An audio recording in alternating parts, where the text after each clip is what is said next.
ტექნოლოგიური სიახლეების შესახებ ახლაც მოგიყვებით, შეიძლება ითქვას კონკურენციას უწევს თანამედროვე ქირურგიას და ქირურგებს. ავსტრალიელმა მეცნიერებმა შექმნეს ინოვაციური ნანონაწილაკები, რომლებსაც შეუძლიათ დამოუკიდებლად იპოვონ სისწრაფეებში არსებული ათეროსკლეროზული ფოლაკები და ისინი სისწრაფს მოაშოროს.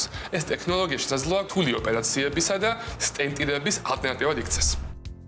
სამხრეთ ავსტრალიის ინსტიტუტის მიერ შემუშავებული ნაწილაკები, ეგრეთ წოდებული ტერანოსტიკის დარგს მიეკუთვნება, რაც იმას ნიშნავს, რომ მათ ორი ფუნქცია აქვთ.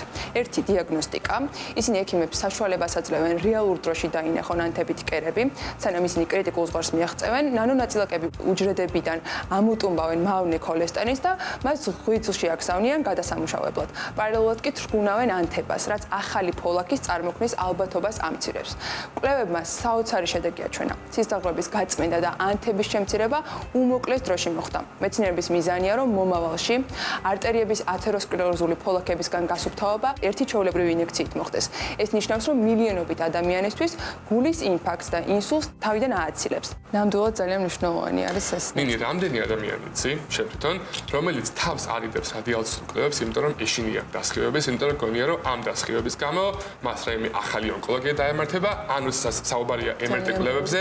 ის ხანგრძლივი ყოფნა MRT აპარატში და ის ძლიერი ხმაური იწვევს შფოთვას. ნამდვილად ბევრი ადამიანი ვიცი ასეთი და ჩემ გარშემოც ბევრია, რომელსაც ძალიან ეშინია ამის ყველაფერს თქვა. ნამდვილად. სწორედ ამ სიტუაციების გათვალისწინების სტენფორდის უნივერსიტეტის მკვლევარებმა ხერხემლის დიაგნოსტიკის სრულიად ახალი ინოვაციური მეთოდი შეიმუშავეს, რომელმაც მალე შესაძლოა ტრადიციულ კომპიუტერულ და მაგნიტურეზონანსულ ტომოგრაფიას კონკურენცია გაუწიოს. მეცნიერებმა შექმნეს ულტრაბგერითი აპარატი, რომელიც გამავალი ტალღების ტექნოლოგიით ხერხემლის სრულ 3D მოდელს ქმნის. დღესდღეობით ამ ტექნოლოგიის გამოყენება ხდება ხერხემლის გამრუდების შესაძლებლად, მაგალითად სკოლიოზი, კიფოზი და ლორდოზი. თუმცა პოტენციალი არის ძალიან დიდი. ამ ტექნოლოგიას აქვს ერთი ძალიან დიდი უპირატესობა, ის არის საკმაოდ უსაფრთხო და ძალიან სწრაფი.